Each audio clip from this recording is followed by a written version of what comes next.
Me voici, Cocon, mes droits dans le cookie jar, comme on dit. On est chez M. Felix et M. Norton.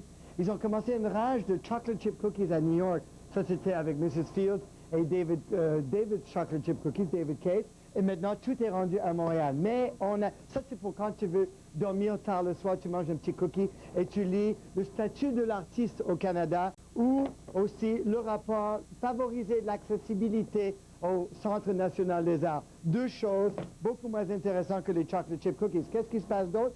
J'essaie depuis très longtemps de rentrer à Letters to Brezhnev, un film qui est assez drôle, mais c'est toujours vendu. Alors ça, c'est déjà une bonne signe. Le couple américain, ça commence à Perth, Australia. Perth, Australia est tellement loin, 33 heures de New York. Ça, c'est déjà beaucoup trop loin. Ils ont 1000 restaurants, ils ont beaucoup de mer, beaucoup de plages, etc.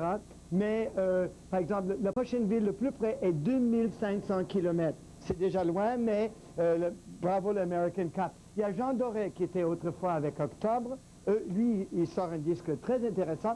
Expo à Vancouver, tu n'as pas entendu parler de ça depuis longtemps. Bon, ils ont dépassé leur 20 millième personne. 20 millions de personnes, c'est beaucoup. Et ça marche bien. Et puis, c'est un peu bubblegum, mais ça vaut la peine.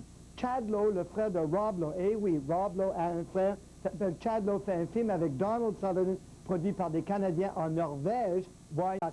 Et tu peux ce week-end faire un tour des vignobles du Québec. Je ne savais pas qu'on en avait d'ailleurs.